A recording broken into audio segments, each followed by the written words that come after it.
Okay, we're right at 3 o'clock and I want to get started because I know some of you are trying to get off for the weekend. If we don't have everybody here, I'll send out sort of what we covered at this meeting and perhaps a survey to get votes from folks on the go or no go. I am putting in the chat links to a Padlet, and basically the Padlet has, well, it has a copy of the notes from the meeting that Jim Novelli ran. Was it on Monday, Jim? That was the meeting. Wednesday. Wednesday. No. Well, the notes say it was Monday, but it wasn't. It was Wednesday. We'll get that. Don't confuse me. Yeah. And then I also sort of pulled out the pros and the potential if the pros to going after this grant, if we were to substantiate why we were declining to go after it. There's a list of those on the Padlet link. And then only because I have heard some people using the term AOT and PHP interchangeably, and then I had to go check with the expert, and they actually are not interchangeable. I have in that set of notes one page that's dedicated to just sort of giving you an overview of what the difference is between those two things. Jim, do you want to kind of go through the notes or just the overview of what happened at that meeting? And I know that, and then the pros and the cons, which I've listed out on the Padlet. You just have to sort of focus on any of the ones that you think we want to share with this group. What I did with your Padlet. I only got 20. Do you want me to share it? You guys, yeah, that'd be good because I've got like 15 windows open on my computer and it's hidden somewhere. There you go. If I keep pushing buttons, I'll lose everything. There we go. Can you see it? Now I got to put my glasses on, darn it. See, Friday afternoon, so much required. So we, looking at these meeting notes, God, they're small. So I'll just do it from memory, I guess. But we met on Wednesday, several of us.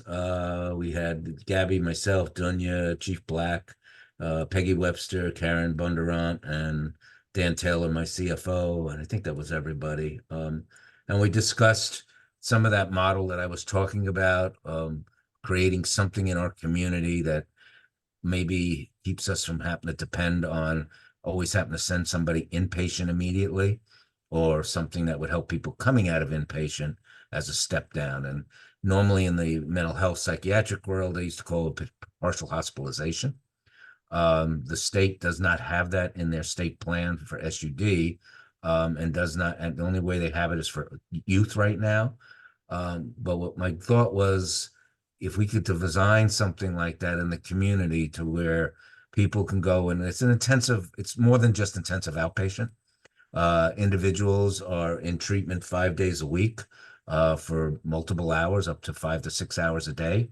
And they receive not just SUD treatment, they may get some healthy living classes, nutritional kind of stuff, maybe finance help, with financing, budgeting. I mean, you can just do a lot of different things as part of the classes. Obviously, we know that a majority of people with SUD issues also have co-occurring mental health issues. We can actually throw some mental health in there during that week. But the other important part is, as we know, the basic needs for individuals is food and shelter. And obviously a meal would be served during the day as they're there, lunch or something like that. And my hope was to be able to basically collaborate and work with somebody like OLICAP or Bayside, so these individuals will also have housing. So they have a place to go, to have someplace at night that's secure, and then come back into treatment the next day. And this way, it's not as disruptive as being taken out of the community, going all the way to Yakima or Spokane or someplace out of county, and always the issues of getting people back and forth that, go with that. Now, this not work for everybody. I mean, some people need to go inpatient, but especially the transition out could be important, a step down that helps people get back and integrate back into the community. Because after 30 days inpatient or something, you come back out and yeah, you maybe get intensive outpatient or something for 3 days a week, but you're kind of out there again. So that's kind of really just a really thumbnail sketch. I've talked to the managed care organizations that, do business, and we have 5 managed care organizations that provide funding in this area, and several of them were interested in maybe piloting it. But again, they got to look at, we got to do all that. But I thought if there was a grant out there that could help do this, is bet. And, I looked at this grant. That's a lot, it's a big grant, and I don't know we're ready to pull this off. But my hope was, even if we don't go for this grant, that we could look as a group moving forward to having something that we would agree maybe to develop on and how we would do it. So when a grant of the right size or that we could do it, we'd have something that we could put together real quickly.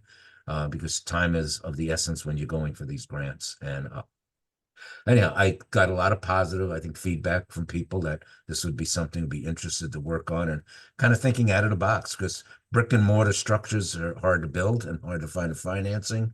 And we do have the infrastructure right now in the community to do some of this, I believe, without much. I mean, a lot of times what I can do, the same people that are in the partial hospitalization program can join in the same groups that the IOP people are in. So it's not like you're creating a whole new set of groups and stuff. It's just that they're here for more days than the people that are in IOP. So, and then again, having all the other surrounding services that would help them, kind of stay on help them on their road to recovery. And it seems like there was some discussion around data and what data you would need. Right. I mean, the thing that's important to know here is, and we had that discussion last week, is how many people really in this community need these kind of services, and how many people do we send inpatient on a monthly basis or yearly total that go to inpatient substance use disorder treatment, and how many of those would actually maybe would this kind of treatment, alternate treatment, be helpful for? I can run those numbers. I don't have in front of me right now how many people we send inpatient, and I'm sure Gabby has those numbers, and maybe see how many, what total population do we have to send people to, inpatient SUD treatment. So I have up here the list of pros as we went through that conversation. And I'm not going to make you go into all of them. Maybe I'll be quiet for a minute so you guys can scan them. Sorry, I don't know why we've got a. There we go. Good to know the news at the same time. What was that? What was that? Dr. Carlbaum. I see a hand. I do see a hand. I wonder if he can hear me. Maybe he's raising his hand to say he can't hear me. No, I can hear you. Sorry, we just got back from doing some errands. Quick question. I'm in on the idea, but is it the right time? And I guess that's what I'm worried about, is just if we're not quite ready and don't have the data assembled, I just don't want whoever's going to take on the bulk of writing a grant to have to do that if we're not going to be very confident or pretty confident that we're going to have success. I mean, it's good practice, but I think a lot of our pro grant writers, Lori doesn't need the practice. And so that would be my question, is like, are we in a spot where if we applied for this grant, we would be relatively confident we'd be competitive, or is it not that time yet and we should focus on gathering the data like you mentioned so that the next grant we're ready? Thank you, Dr. Carlbaum. I'm putting on my resume that he thinks I'm a pro grant writer. One of the things that we said at the end of the pros was that we could use the idea of this grant opportunity sort of having stirred the conversation and a little bit of exploration to use it as a jump starting point for a strategic planning exercise around this idea that Jim has brought forward. And I appreciate Dr. Carlbaum's awareness of wanting to have the data that we know ourselves that we have enough people to have significant impact. And that sounds like it was really discussed at the meeting. If you look at the cons, right at the top is that data and demands concerns, resource and time constraints. While we know that we've got infrastructure, we would need to hire more staff, which could be a resource constraint. So something to think about that we'd want to have a strategy around. Just the general future planning and readiness, the fact that we could create a plan now, but we wouldn't have to have that plan put together by May 6th, and all of the stress that goes along with putting together a grant application.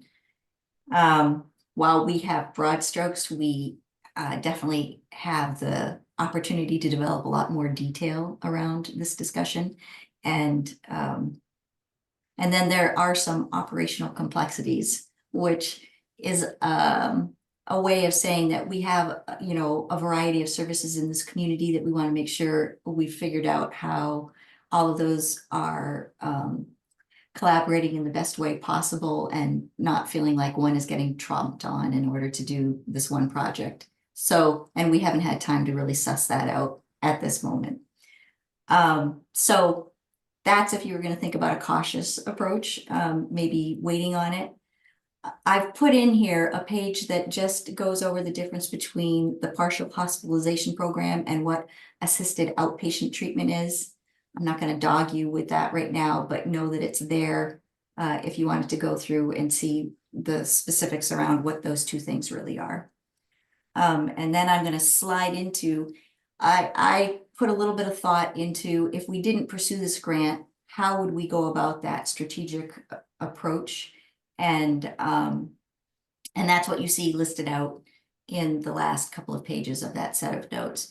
We do a needs assessment and data collection, which I think we've got data in different pockets. We just need to pull it up and take a close look at it. We do stakeholder engagement. This is a very comprehensive approach that we would take. Maybe we don't need all of these steps, but I wanted us, it's easier to trim back than it is to sit down and try to think of something after you've already got the process going. So you see in those last two pages, just a skeleton of what we could look at and consider if we were to go ahead and do some strategic planning effort around this.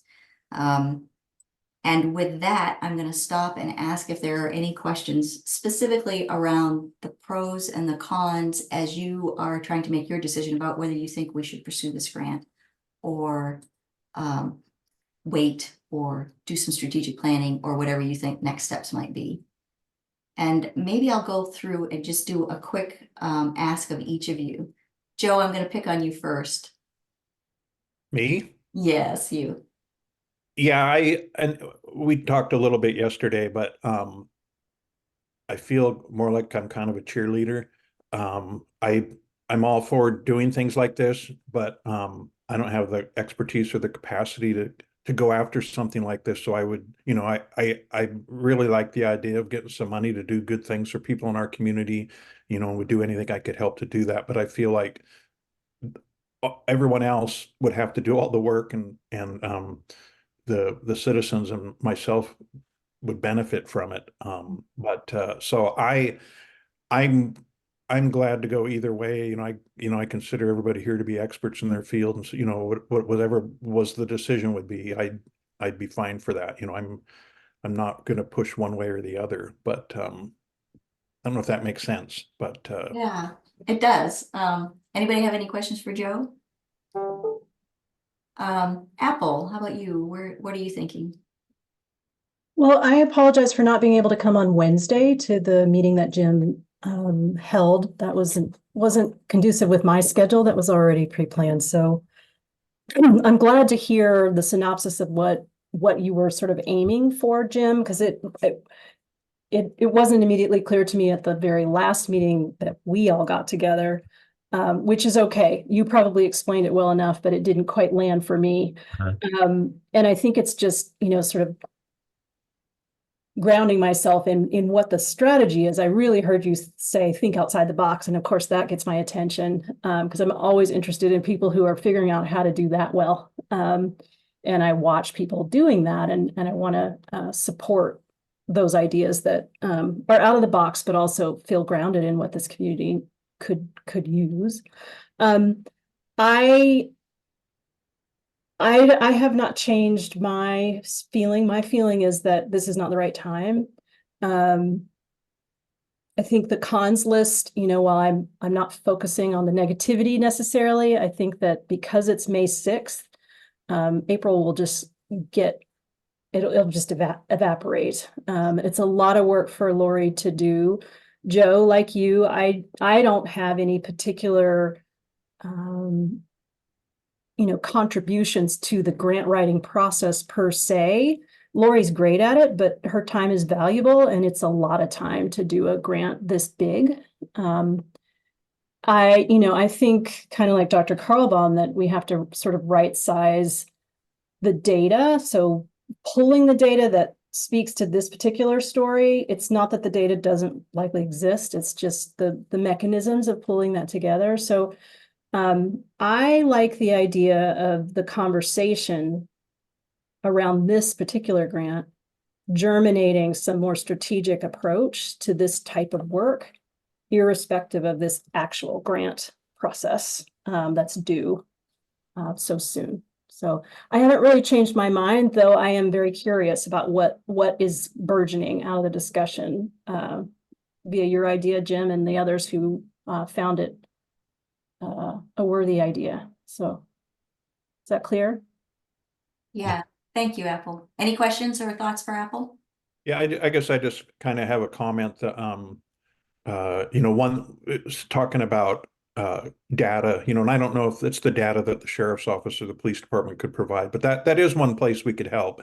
And then, of course, anything afterwards, we would be on board with participating with. But I have to say, I think that the grant would be easy for Lori since she's so good at it. So, Well, I mean, easy but labor intensive. Two different things. I'm being sarcastic, but I'm gonna put that on my resume too. Sheriff Knoll says. Gabby. Do you want my full answer right now? I don't think we're at a place where we have the time or capacity to put into building this grant that would need to be competitive.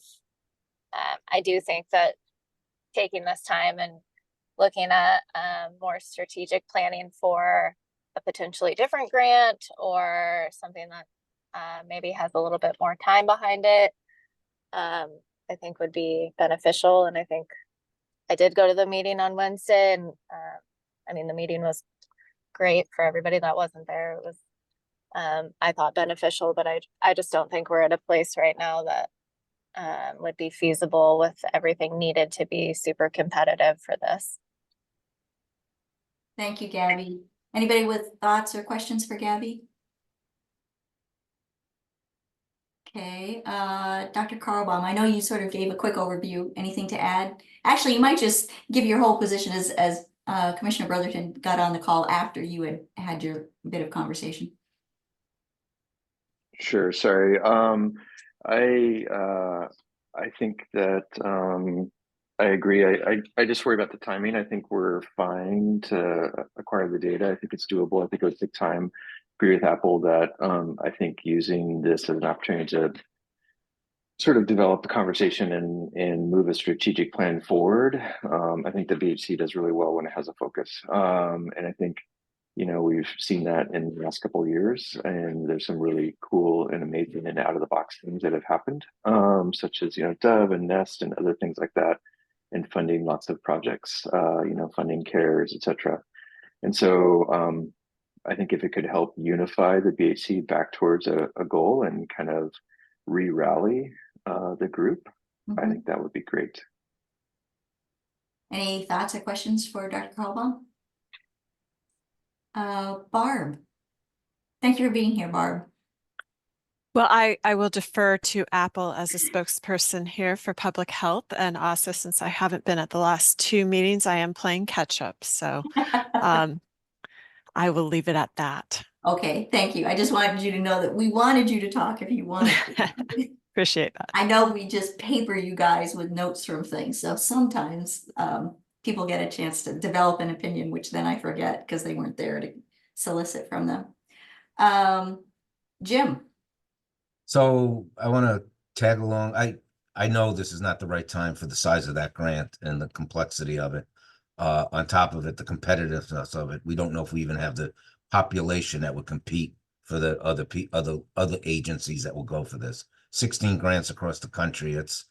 There's going to be some big agencies and bigger populations, and we need to know what our population really is.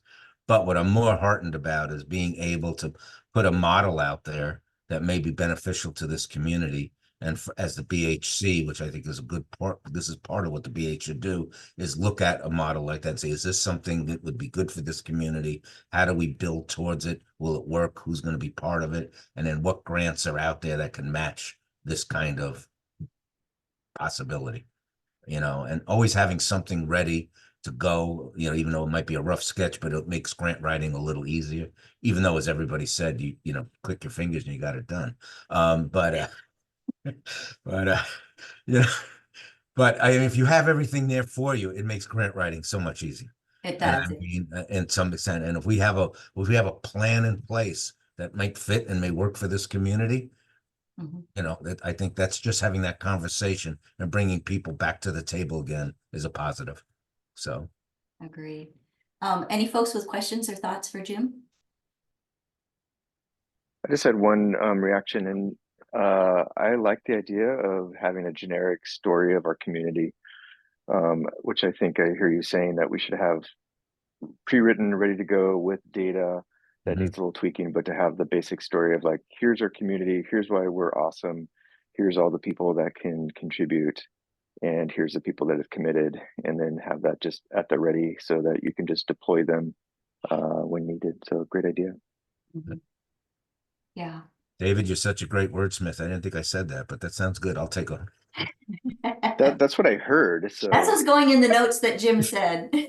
and I think Lori's recording the meeting because I'm confident I can never repeat that probably, but I do. Hopefully you got the recording is happening. Commissioner Burlington. Yeah, sorry I was late. Another meeting, of course, in a gigantic grant that is a lot to process with the recompete grant application. So I certainly am not going to speak against what seems like a consensus that the exercise has been good, but probably not the right timing for us. But I agree with Jim and Dr. Carlbaum. Let's get our narrative straightened out. This is a good conversation to have, and with it, we're poised to take advantage of these opportunities faster. So I think it is a strategic plan for our opioid response, with our stakeholders across our different organizations seems like a real valuable output. But yeah, I'm certainly not, I agree with everyone, and then that they know much more about this grant opportunity and the associated, staff capacity costs. Well, I appreciate you keeping an ear to the conversation so that you know what's going on. And I know it's a lot to fit in with the schedule of meetings that you've got. I also wanted to mention that Dunya did reach out to Brent Simkowski with the Jamestown Sklallam tribe, and he has not actually reached back. And so I don't take anything bad from that, but I do take that probably by the time they thought about including us, we might be a little bit late to the rodeo. So those were the two things that we were looking at exploring. It's this approach that Jim has talked about and that everybody had a conversation about on Wednesday, and the possibility of Jamestown. And so what I hear, at least amongst this group, is that it's a no-go on this particular grant opportunity, but the footwork that we've done just in gathering some ideas around the conversation and strategy that we want to do going forward is now in place, and we've got it documented. And so we want to carry that forward. And I think what I will do is send out notes from this meeting to everybody, and then send out a survey to get the votes of everyone, including those who were not able to be at this meeting today. And I don't know why on a 3 o'clock on a Friday before Easter weekend, we don't have everybody, but we don't have everybody. Really, I'm missing my Easter egg hunt. So And spring break. Right? Oh, and spring Kiddos break. at home. Goodness. Yeah, that's a big one right there. Okay, thank you all. I appreciate that this has been a thoughtful conversation, and look forward to seeing you all next time. Goodbye. Have a great afternoon. Wait, I have a question. Sorry. Wait, don't go away. Sorry. I was, talking about waiting for the next one and stuff. Is there any rhyme or reason to when grants like this come up? I mean, is it just like all other grants? In my experience, it's just you wait for something to pop up and there it is.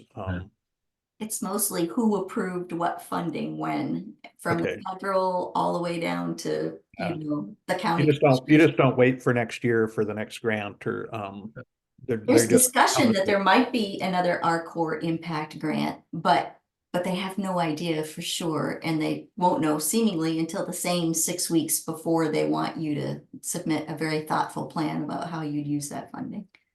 Well, and there's a pretty orchestrated intent on some people's behalf who scan the landscape, looking and combing for these opportunities, not just through Arcor or Mhm. SAMHSA or whatever. That's a big job, right? And you know, we're all doing so much all the time in so many ways, and also being able to keep your eye on all those particular like points in the landscape where grants do come up, especially out of a cycle of grants that you might have come to expect, because money pops up at different times in ways you don't expect, and so you have to kind of be surveying constantly. You can get on the grants.gov site and go cross-eyed trying to track down That's all what that I do grant. weekly. All So, right. That's really all I've got. Have a wonderful Friday afternoon, a great weekend for those that are off to spring break. Be safe, enjoy your kids. Yeah, thanks. Talk to everyone Everyone. later. Bye.